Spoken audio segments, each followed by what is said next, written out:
Bismillahirrahmanirrahim. Akhir zaman. Kalau ada akhir tentu ada awal. Ada setengah kelompok mengatakan dunia ini tiada berawal, tiada berakhir. Kata dia dunia ini qadim, sama seperti Allah Subhanahu wa taala.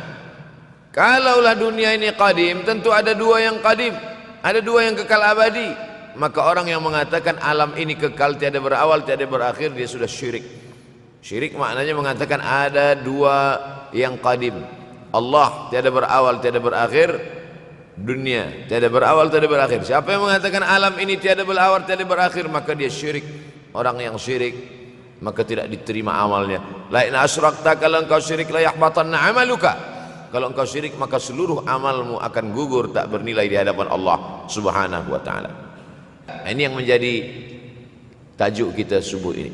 Sama-sama percaya bahwa dunia akan berakhir.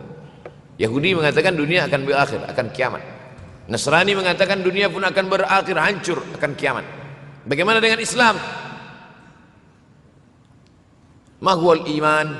Apa itu iman wahai Muhammad sallallahu alaihi wasallam? Antu'mina billah, percaya kepada Allah, wa malaikatihi, percaya kepada malaikat, wa kutubihi, percaya kepada kitab-kitab, wa rusulihi, percaya kepada rasul-rasul, wal yaumil akhir, percaya bahwa dunia ini akan berakhir. Wa tu'mina billah, wa tu'mina bil qadri khairihi wa syarrihi, engkau percaya kepada takdir baik dan takdir buruk. 6. Siapa yang tidak percaya kepada rukun iman yang 6, maka dia tidak lagi diakui sebagai umat Muhammad sallallahu alaihi wasallam. Fitnah akhir zaman. Saya nak menjelaskan tajuk kita subuh ini. Fitnah, terjadi banyaknya siksa-siksa. Akhir zaman, di ujung zaman.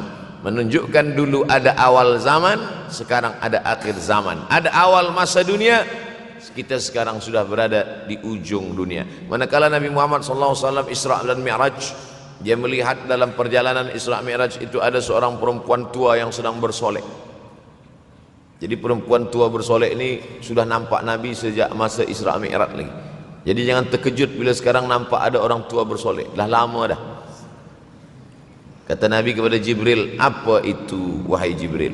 Kata Jibril, itulah dunia. Dunia sudah tua, tapi dia tetap juga ingin menampakkan dirinya muda. Dunia ini sudah tua, tak lama lagi akan hancur binasa. Idza sama'um fatarat, langit terbelah.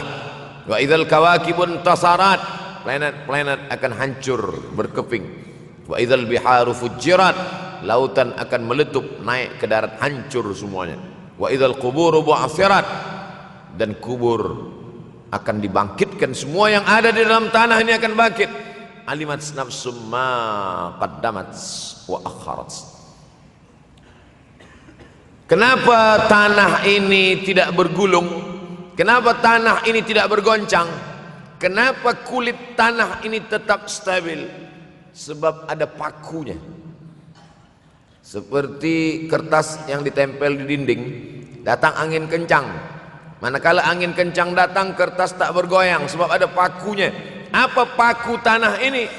Surah An-Naba juzuk 30. Wal jibala autada, kami jadikan bukit-bukit, gunung-gunung sebagai autada, pasaknya.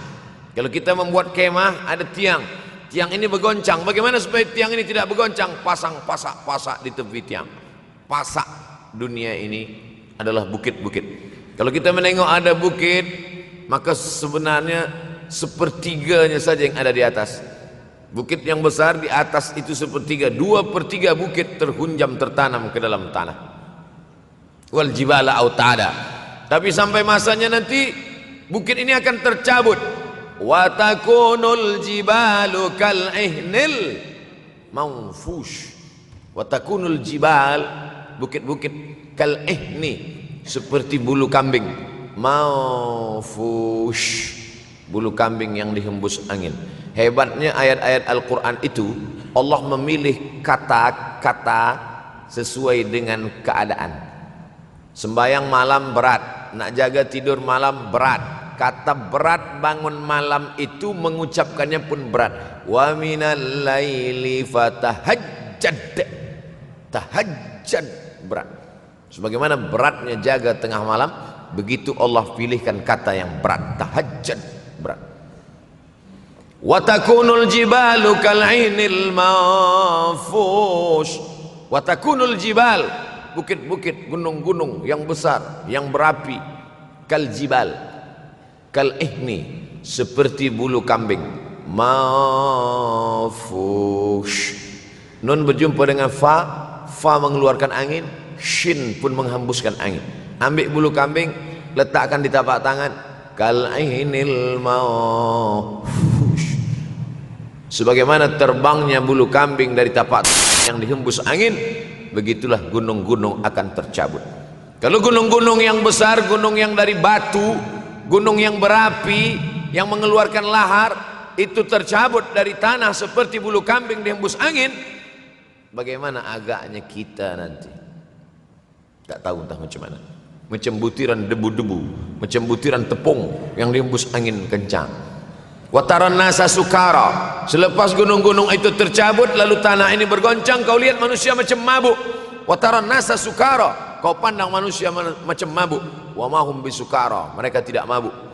Mereka berjalan bergoncang bukan kerana mabuk, walakin azaballahi syadid, kerana azab Allah itu amat sangat kuat. Oleh sebab itu dianjurkan membaca tafsir juzuk 30. Syekh Muhammad Abduh, tafsir Al-Munir, tafsir Al-Manar yang ditulis oleh muridnya. Dia bagi tazkirah saja, dia tak ada menulis, tapi kemudian muridnya Rashid Ridha menulis, itulah dia tafsir Al-Manar. Dia tidak memulai tafsir dari juzuk 1 Al-Baqarah, tapi dia mulakan juzuk 30. Sebab apa? Sebab mengkaji juzuk 30, amma yatasaalun 'anil naba'il 'azim alladhi hum fi mukhtalifun kalla saya'lamun, bercerita tentang hari kiamat. Orang kalau sudah bercerita tentang hari kiamat, datang rasa takut, datang rasa cemas, datang rasa khawatir, kita akan mati, dunia akan binasa, apa yang akan kita bawa? Selepas dia mengkaji juzuk 30, datanglah semangatnya, khusyuklah dia solat, datang semangatnya beribadah, datang hilang rasa cinta harta, dia akan berwakaf, berinfak, bersedekah. Maka fitnah akhir zaman ini perlu dikaji selalu supaya kita mendatangkan khusyuk dalam hati, takut dalam hati, ridha menerima keputusan Allah Subhanahu wa taala. Fitnah akhir zaman.